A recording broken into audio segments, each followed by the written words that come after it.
रावण इच्छा और अवज्ञा की कहानी। रंभा की रचना और रावण की इच्छा। ब्रह्मा की सृष्टि में जब स्वर्ग का निर्माण हुआ, तब उन्होंने देवताओं के मनोरंजन और सृष्टि में संतुलन बनाए रखने के लिए अप्सराओं की रचना की। ये अप्सराएं नृत्य, संगीत, सौंदर्य और मोहकता की प्रतीक थीं। उनमें सबसे अधिक सुंदर और प्रभावशाली थी रंभा। की चाल में चंद्रमा की शीतलता थी, उसकी आंखों में समुद्र की गहराई और स्वर में ऐसी मधुरता कि देवता भी सुध बुध खो बैठते। वह इंद्रसभा की शान थी, पर उसके हृदय में एक प्रश्न सदा कौंधता। क्या मैं केवल मनोरंजन का साधन हूं, या मेरा कोई स्वतंत्र अस्तित्व भी है? रावण की सत्ता और लालसा। लंका के स्वर्ण सिंहासन पर बैठा रावण एक अत्यंत विद्वान, शक्तिशाली और अभिमानी राजा था। उसने वेद शास्त्रों का गहन अध्ययन किया था, शिव का परम भक्त था और अपनी शक्ति के आगे देवताओं तक को झुका चुका था। परंतु उसकी सबसे बड़ी दुर्बलता थी इच्छा। रावण की इच्छाएं सीमित नहीं थीं। जो कुछ उसे अच्छा लगता, वह उसे प्राप्त करने का प्रयास करता, चाहे वह स्त्री हो, राज्य हो या जान। जब उसे रंभा के सौंदर्य और नृत्य की चर्चा सुनाई दी, तो उसके भीतर एक नई इच्छा ने जन्म लिया, रंभा को पाना। रंभा से भेंट। एक दिन जब रंभा नंदनवन में पुष्पों से खेल रही थी, रावण वहां अपने रथ में आ पहुंचा। रंभा ने जैसे ही उसे देखा, वह स्तब्ध रह गई। रावण की उपस्थिति में एक रहस्यमयी शक्ति थी, पर उसकी आंखों में एक भूख थी जो रंभा को असहज कर रही थी। रावण ने मुस्कुराते हुए कहा, अप्सरा रंभा, तुम्हारा सौंदर्य स्वर्ग के सीमाओं को भी पार कर गया है। मैं तुम्हारे नृत्य को अपनी लंका में देखना चाहता हूं। आओ मेरे साथ चलो। रंभा ने विनम्रता से सिर झुकाया। हे लंकेश, मैं स्वर्ग की दासी हूं, इंद्र की आज्ञा का पालन करती हूं। मैं आपकी अभिलाषा पूरी नहीं कर सकती। रावण का क्रोध।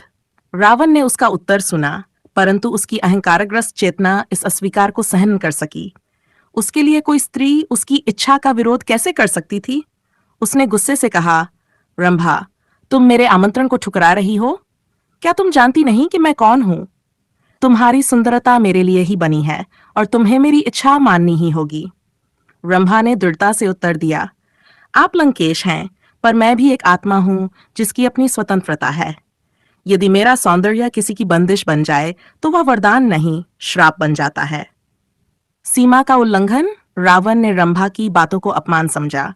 उसकी आंखों में अंधकार फैल गया। उसने बलपूर्वक रंभा को अपने रथ में बिठाने का प्रयास किया। रंभा ने विरोध किया, रोई, चिल्लाई, पर रावण ने उसकी याचनाओं को अनसुना कर दिया। यह घटना केवल एक अप्सरा के साथ दुर्व्यवहार नहीं थी, यह इच्छा की मर्यादा को लांघने का पहला उदाहरण था। 6. नलकुबेर का श्राप। रंभा रोती बिलखती कुबेर के पुत्र नलकुबेर के पास पहुंची। उसने सब कुछ बताया, रावण की अवज्ञा, उसका बल और उसका अपमान। नलकुबेर, जो स्वयं रंभा को बहन के समान मानता था, क्रोधित हुआ। उसने तपस्या कर शिव से वर मांगा और कहा, हे भोलेनाथ, जो भी व्यक्ति किसी स्त्री की इच्छा के विरुद्ध उस पर अधिकार करने की चेष्टा करेगा, वह नपुंसक हो जाएगा। शिव ने उसे आशीर्वाद दिया और यह श्राप रावण पर लग गया। रावण का पछतावा और द्वंद्व। जब रावण को यह श्राप ज्ञात हुआ, तो वह चौंक गया। उसके भीतर पहली बार पछतावा जागा, लेकिन यह पछतावा भी उसके अहंकार से जूझ रहा था। उसने सोचा, क्या मैं रावण होकर किसी अप्सरा के लिए श्रापित हो सकता हूं? उसका मन युद्ध भूमि बन गया, जहां एक ओर उसकी तृष्णा थी, दूसरी ओर उसकी विवेक की आवाज। क्या रावण इस श्राप को अपने जीवन में स्वीकारेगा? क्या रंभा फिर से नृत्य कर पाएगी, या उसका हृदय सदा के लिए टूट चुका है? क्या इच्छा पर मर्यादा की जीत होगी? भाग 2 में जानेंगे रंभा का संघर्ष, रावण का पश्चाताप और एक नई चेतना की शुरुआत। बताइए, क्या मैं दूसरा भाग लिखूं?